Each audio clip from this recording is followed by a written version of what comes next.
En esta noche, mis hermanos, Dios les bendiga y les guarde.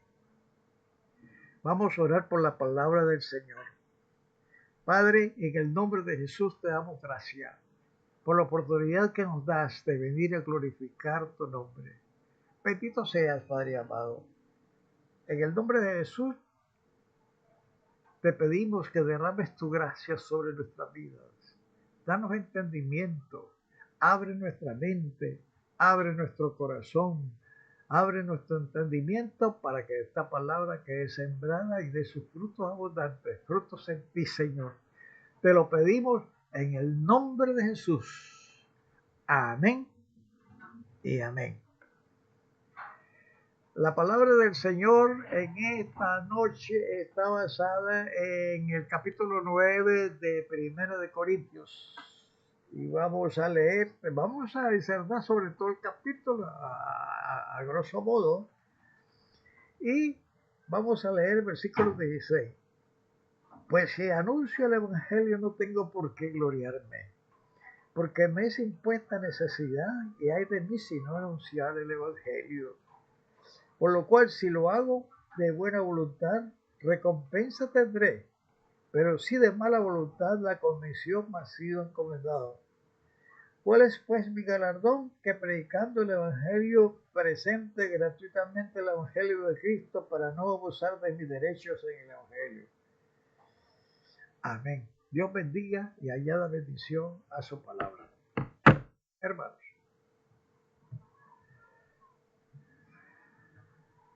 aquí el sentimiento de Pablo está plasmado casi totalmente en este capítulo 9. Y consiste en que había una discusión para su persona, que no había vivido con el Señor, por tanto no podía ser apóstol. Pero que se le apareció Jesús y se le reveló Jesús en el camino de Damasco, por lo cual se convirtió en apóstol de los gentiles. Aunque algunos no lo quisieran entender o no lo aceptaran, pero verdaderamente Pablo se convierte en el apóstol de los gentiles.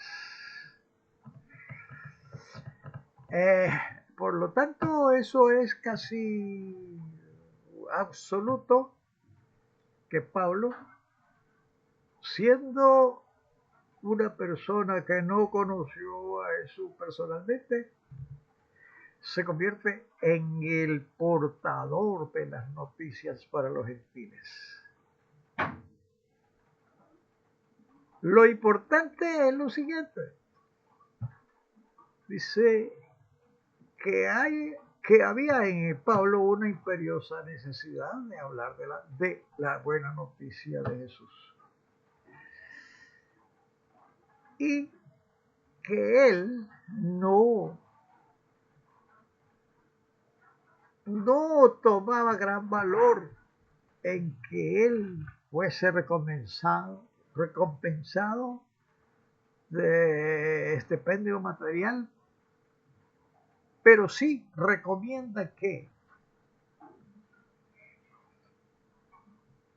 recordando el versículo que dice: no pongas al bozal al buey que trilla.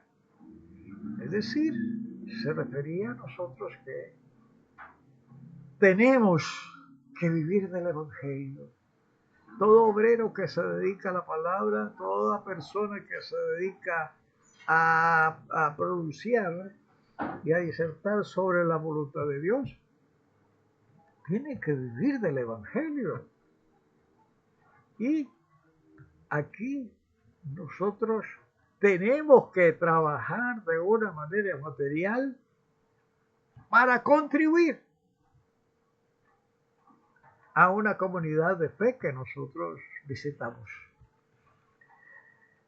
La verdad es que estas recomendaciones del apóstol parece que no tuvo o no tiene gran aceptación en las comunidades cristianas actuales. Las iglesias, la mayoría de ellas, las más grandes, establecen diezmos y ofrendas, cosa que es espuria para el Evangelio, porque no lo dice la palabra, solo dice de ofrendas para los pobres. Y verdaderamente estas iglesias grandes que poseen cierta capacidad económica pueden y establecen salarios para el obrero, ¿ya? Pero hay otras iglesias que no dan salario y entonces y son pequeñas y el obrero no ajusta para sus gastos, etcétera, y entonces tiene que buscar cómo trabajar. Pero no hay que ponerle bozal al buey que trilla. El que anuncia el Evangelio, el que se dedica al Evangelio, tiene que vivir del Evangelio y tiene que vivir de una manera digna, no por diosera. Verdaderamente esta recomendación de Pablo es importante. También es importante que nosotros sepamos que actualmente en las comunidades los pastores imponen su voluntad. En las comunidades primeras, especialmente en la de Pablo, decía que se hacía libre con el libre, se hacía esclavo con el esclavo, se hacía judío con el judío, se hacía pagano con el pagano, se hacía gentil con el gentil, se hacía pordiosero con el pordiosero, se hacía qué sé yo. Lo importante es que se bajaba al contexto, a la vivencia de la persona que estaba escuchando el Evangelio, para que ella, a través de sus valores y sus facultades, pudiera ser comprensible la palabra y pueda traerla para el Señor, para convertirse. Porque precisamente la palabra de la conversión no solamente decir yo acepto a Jesús, porque todo el mundo lo puede decir, pero no lo vive. Convertirse al Señor significa que vamos a vivir una vida diferente, consagrada a los mandamientos y enseñanzas de Jesús de Nazaret mientras estuvo en esta tierra. Algo que debemos de saber es que tenemos que aprender a evangelizar. Nosotros actualmente, hace una década más o menos, las iglesias mandaban sus trataditos predeterminados para evangelizar. Pero esos trataditos ya no son aceptables porque hay una manifestación contraria de los creyentes. Hay un rechazo. Hay ideas que rechazan. Ya están acondicionadas y entonces eso se vuelve ineficaz. Lo que sí se recomienda es la evangelización de casa a casa, personal, para que aquella persona que nos está oyendo, nosotros podamos hablar de las maravillas que ha hecho el Señor en nuestras vidas e invitar a aquellas personas que también puedan participar de esas maravillas, porque para Dios no hay acepción de personas. Y de la manera como está establecido, que una vez que ellos aceptan cumplir con las ordenanzas y los mandamientos que mandó Jesús, como dice la palabra, el que me ama, mi palabra guardará. Mi Padre le amará y vendremos a hacer una morada con él. El que tiene mi palabra, el que tiene mi mandamiento y lo guarda, ese es el que me ama. Y será amado por mi Padre y vendremos y nos manifestaremos a Él. Eso es lo más importante, que al cumplir los mandamientos que manda Jesús, nosotros estamos en el camino de la conversión, en el camino de la manifestación del poder de Dios en nuestras vidas. De lo contrario, te vuelves una persona muy religiosa.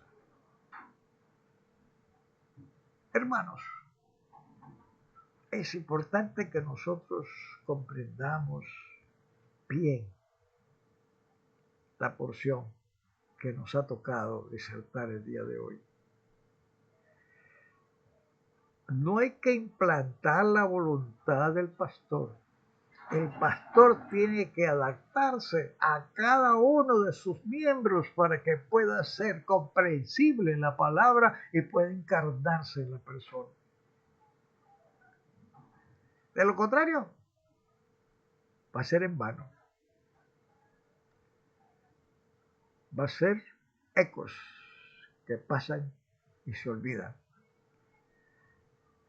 Hermanos, yo los invito a que participen del Ministerio de Renovación Cristiana. Marquen la página web, llamen, pidan información y ustedes van a recibir la preparación para servir más eficazmente a Dios. Les amo mucho, hermanos. Y los invito siempre, están las puertas abiertas en la Colombia número 62. Les amo mucho. Les habló para ustedes su siervo en el Señor, Ramón Antonio Pérez Talavera. Bendiciones grandes. Amén.